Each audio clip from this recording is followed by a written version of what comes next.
played once, Sam. For all time's sake.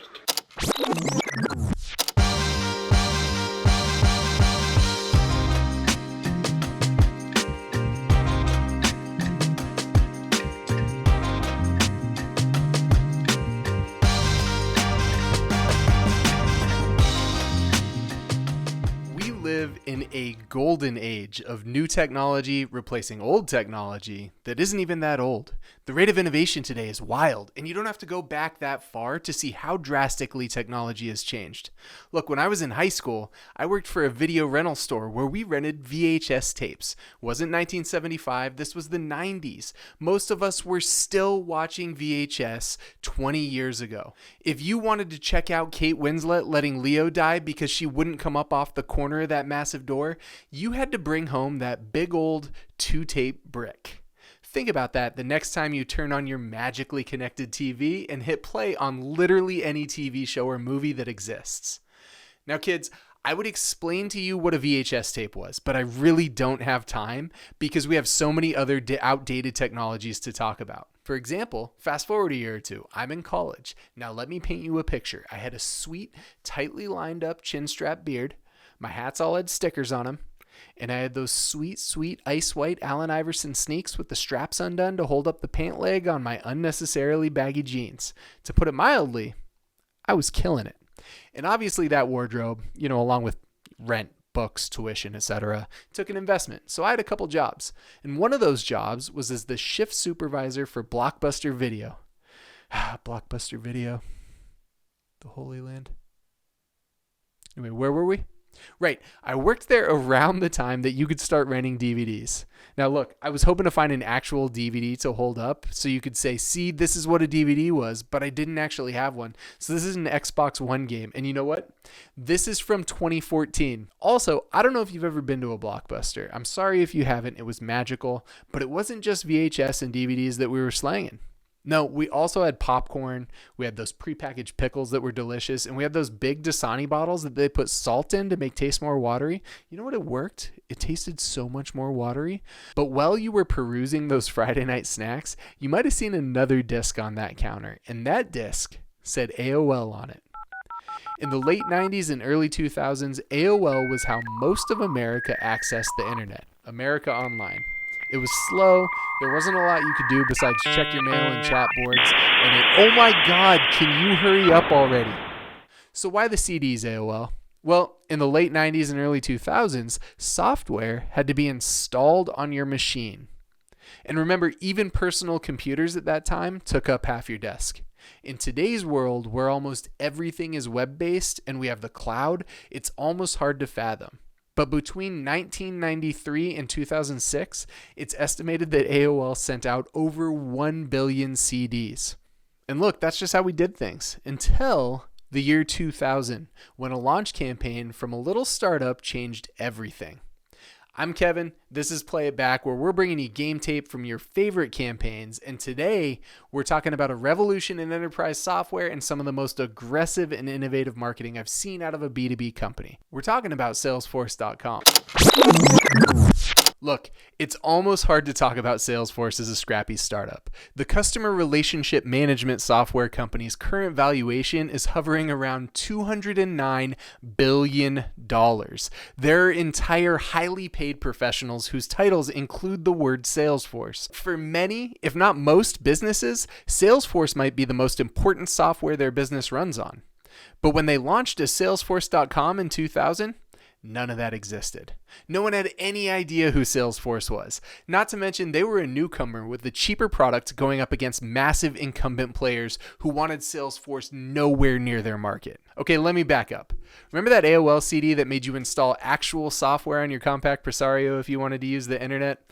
The same was true for enterprise software for businesses. It was wildly expensive to purchase. It had to be installed on-premise, which means you had to have massive amounts of server space to house it. And that was even more expensive.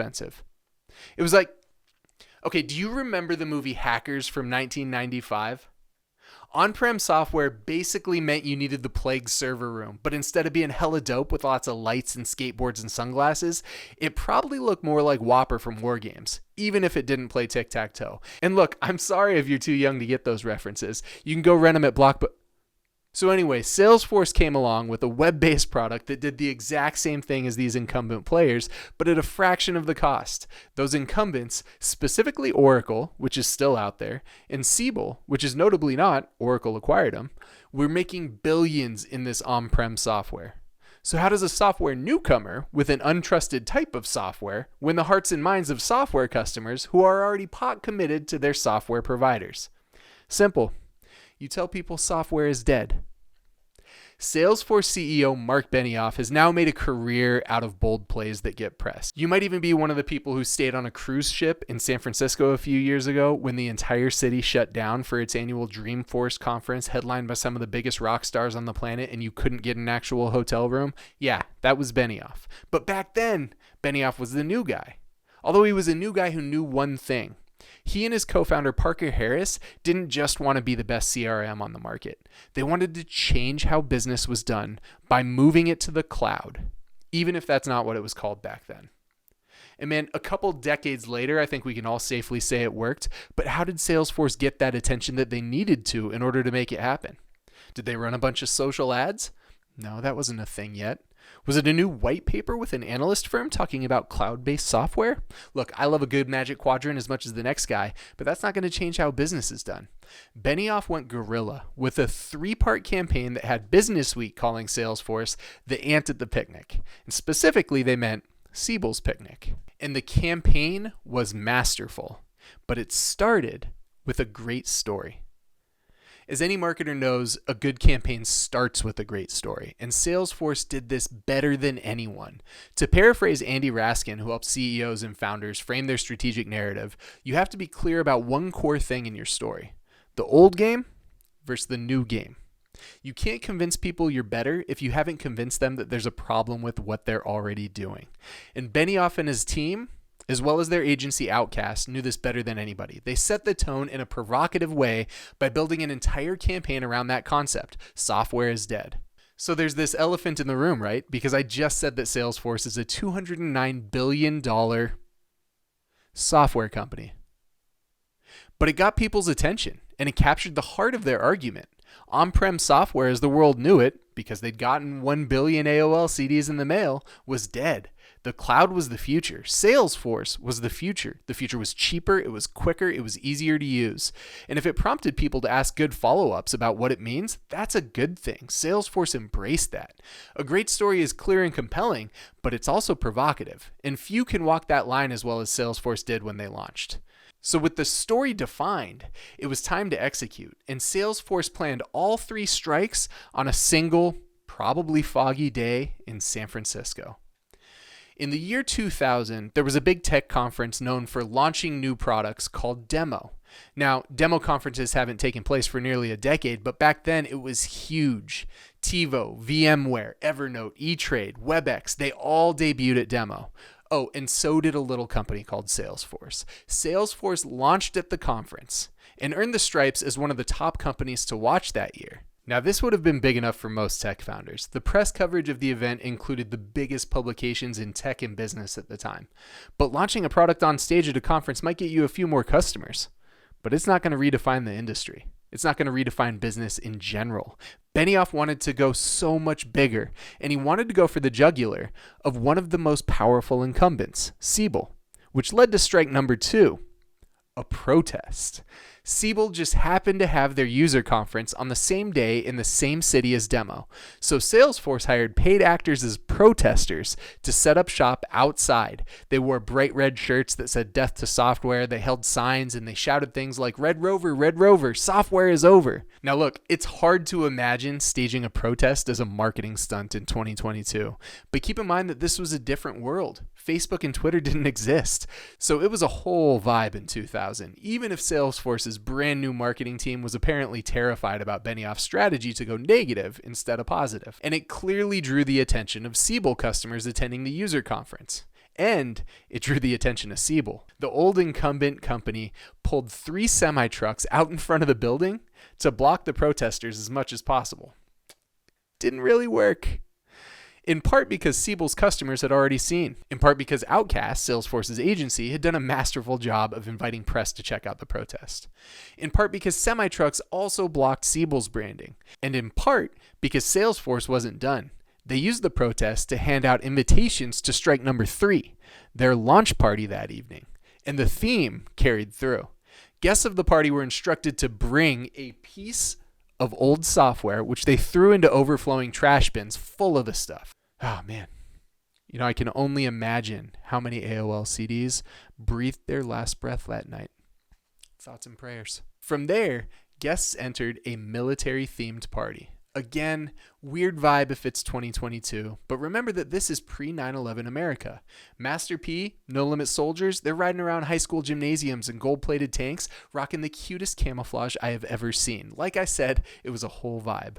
So the party had musical acts like the B-52s, they had software-free zones, and they had games where you threw a disc into a toilet, and the press turned out. The Wall Street Journal, USA Today, Vanity Fair, Industry Standard, Fortune were among nearly 3 dozen top-tier outlets who showed up to this party. This was all in one day. 3 press-worthy events, a direct shot across a competitor, an entire industry's bow, and a great product launch. Most importantly, a story that would stick with people. When I think about how Salesforce helped change the direction of the business world in general while making themselves a linchpin, obviously there are a lot of factors. Timing, market conditions, rapidly advancing technology. But it's hard to argue that this one day in February of 2020 wasn't a catalyst. And it's hard not to be in awe of the guts it took to pull this off and to continue to build on it for more than a decade. But look, I've known lots of founders who I've heard say, hey, we're onto something. When I demo the product or I get into a sales pitch, it sticks. Our value props are working. People are coming to us. Let's let this happen more organically. Benioff didn't punk out like that. He didn't think he had time. And it paid off. Over 100 articles about their antics, 1,000 new businesses signing up within 2 weeks as a result of that coverage, and they developed a truly badass, we'll go to Rikers just to prove a point image. Look, as an operator, this whole thing is a reminder to me to only get involved with products that I truly believed in. It's guided me pretty well so far, but Benioff takes it to another level. Salesforce had obviously shown their product to customers and partners ahead of the public launch at demo. They knew they were onto something. And they knew what the value props that stuck with people were. He already believed in what Raskin would call the new game. When you truly believe in something and have gathered the proof points as to why, go all out. The business landscape, technology, consumer products, you only have so long to make a splash. You only get one shot to do it big. I'm talking Eminem's mom's spaghetti on your sweatshirt in the bathroom at the shelter big. Special K and Ozone saving the rec center big. Rob and Terry Benedict, Tyrese and Ludacris flying cars in space. Zero Cool crashing the Gibson and getting the plague arrested big. Execution is important. Do your homework. Partner with the best. Don't skimp on execution. Even in 2000, Salesforce knew a solid demo wasn't enough to get the press that they wanted. And that's even more true now. As any marketer is going to tell you, press does not care about your product launch. The Wall Street Journal probably ain't going to show up for it. They aren't going to cover your demo at a conference. What they will do and what they do care about is news, something new. And that starts with the most important part of the lesson, the story. None of this means anything if you don't have a story. Why is the new game better than the old game? Why are you different? Salesforce didn't set out to create a new category. They're a CRM. They went after that existing category and now they own it because they came in, they did it better, they did it cheaper, and they did it with a story that turned every head in San Francisco, every head in tech, and every head in the business community. If your product has the right story, you could do this too. Look, maybe not a protest. Remember, it's 2022. You got to think different, especially in B2B where everyone has been doing the same thing and it's boring as sin. And when you do, let me know so we can play that one back too. So shout out to Benioff, shout out to Outcast, shout out to on-prem software, Siebel Systems, billions of AOL CDs, and Blockbuster. By the way, have you ever put one of those AOL CDs in the microwave? Oh, it's crazy. Anyway, thank you for playing this one back. Hope you enjoyed it. Next week, we're going to dig into why an ad campaign is the reason you get a coffee break. Thanks.